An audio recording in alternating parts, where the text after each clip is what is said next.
بسم اللہ الرحمن الرحیم۔ السلام علیکم ورحمۃ اللہ وبرکاتہ۔ الحمد للہ وکفی وسلام علی عباده الذین اصطفی، اما بعد۔ حاضرین و ناظرین، یہ درس قرآن نمبر 218 ہے اور آج سورۃ البقرہ کی 2 آیتوں کی تلاوت اور تشریح کی جائے گی۔ آیت نمبر 273 اور 274، 273 274۔ اعوذ باللہ من الشیطان الرجیم، بسم اللہ الرحمن الرحیم۔ للفقراء الذين أحصروا في سبيل الله لا يستطيعون ضربا في الأرض يحسبهم الجاهل أغنياء من التعفف تعرفهم بسيماهم لا يسألون الناس إلحافا وما تنفقوا من خير فإن الله به عليم۔ الذين ينفقون أموالهم بالليل والنهار سرا وعلانية فلهم أجرهم عند ربهم ولا خوف عليهم ولا هم يحزنون۔ صدق اللہ العظیم۔ لفظی ترجمہ یوں ہے، للفقراء الذین، یہ صدقہ ان ضرورت مندوں کے لیے ہے جو احصروا، روک دیے گئے ہیں، فی سبیل اللہ، اللہ کی راہ میں، لا یستطیعون، وہ استطاعت نہیں رکھتے، ضرباً چلنے کی، فی الارض، زمین میں، یحسبهم الجاہل، گمان کرتا ہے ان کو ناواقف، اغنیاء، مالدار، من التعفف، ان کے سوال نہ کرنے کی وجہ سے، تعرفهم، آپ پہچان لیں گے انہیں، بسیماہم، ان کے چہرے کی علامات سے، لا یسألون الناس، وہ سوال نہیں کرتے لوگوں سے، الحافا، چمٹ کر، وما تنفقوا، اور جو تم خرچ کرو، من خیر، مال سے، فإن اللہ، تو بے شک اللہ، بہ علیم، اس کو خوب جاننے والا ہے۔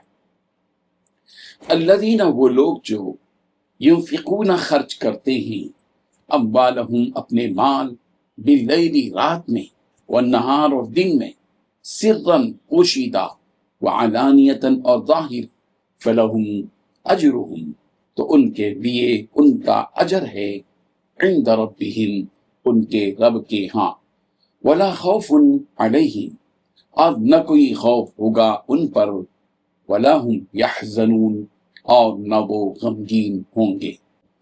ترجمہ یوں ہے، مالی امداد کے بطور خاص مستحق وہ فقراء ہیں جنہوں نے اپنے آپ کو اللہ کی راہ میں اس قدر مقید کر رکھا ہے کہ وہ معاش کی تلاش کے لیے زمین میں چل پھر نہیں سکتے، چونکہ وہ ایسے پاک دامن ہیں کہ کسی سے سوال نہیں کرتے، اس لیے ناواقف آدمی انہیں مالدار سمجھتا ہے۔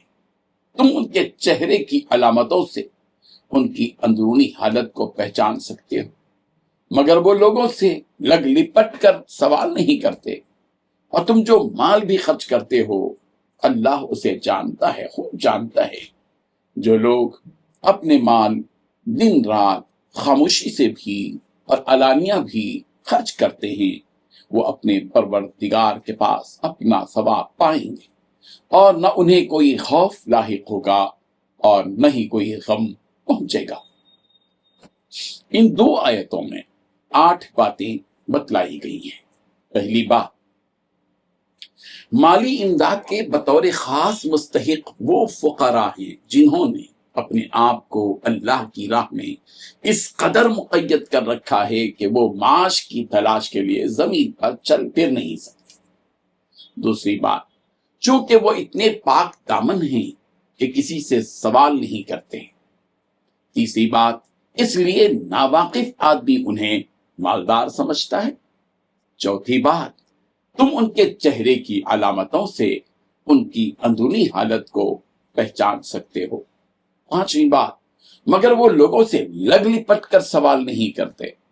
چھٹویں بات، تم جو مال بھی خرچ کرتے ہو اللہ اسے خوب جانتا ہے۔ ساتویں بات، جو لوگ اپنے مال دن رات خاموشی سے بھی اور علانیہ بھی خرچ کرتے ہیں وہ اپنے پروردگار کے پاس اپنا ثواب پائیں گے۔ آٹھویں بات، نہ انہیں کوئی خوف لاحق ہوگا نہ کوئی غم پہنچے گا۔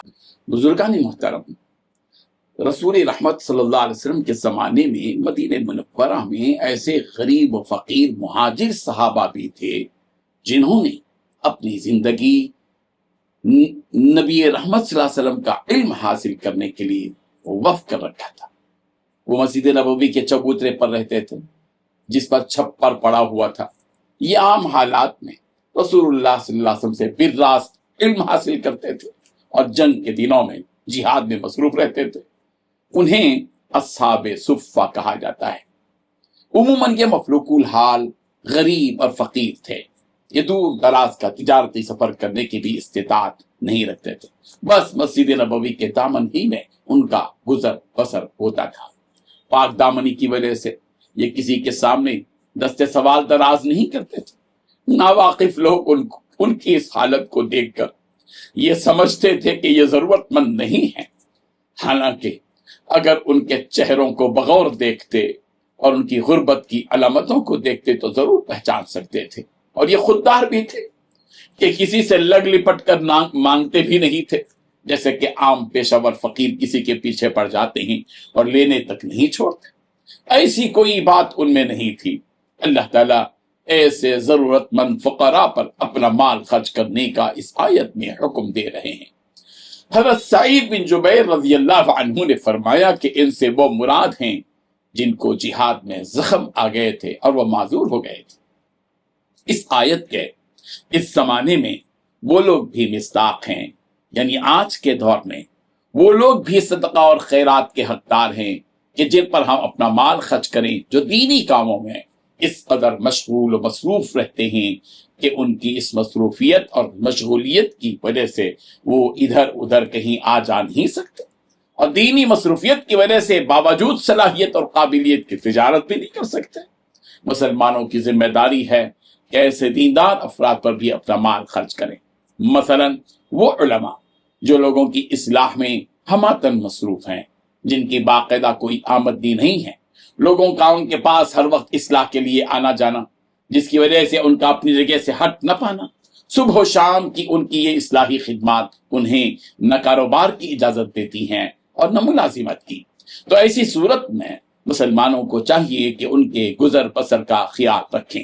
صرف سوکھی عقیدت جس میں کوڑی بھی خرچ نہ ہو، ایسی خشک عقیدت کہ چمڑی جائے دمڑی نہ جائے کہ مصداق ہو، یہ مناسب نہیں ہے۔ اس میں کچھ لچک ہونی چاہیے۔ اسی طرح دینی تعلیم و تربیت میں مصروف اشخاص جو مدارس یا مکاتب کی خدمات میں مصروف ہوں، جن کے لیے ان کی ذاتی زندگی گزارنے میں مشکلات ہوں، وسائل کی قلت ہو، تو ان پر بھی لوگ اپنا مال خرچ کریں۔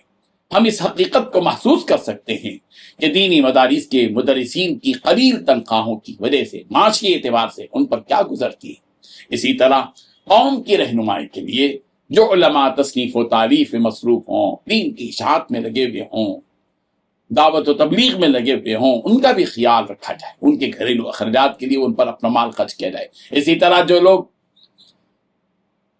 مختلف قسم کے ملی رفاہی کاموں میں ہیں، ان کی مصروفیت کی وجہ سے ان کا باہر نکلنا ناممکن ہو تو ان پر بھی اپنا مال خرچ کیا جائے۔ اسی طرح اور بھی شعبے ہیں جو اللہ کی راہ میں اپنا مال خرچ کرتے ہیں، دن رات، یعنی ہمیشہ علانیہ بھی پوشیدہ بھی ہر طرح خرچ کرتے ہیں۔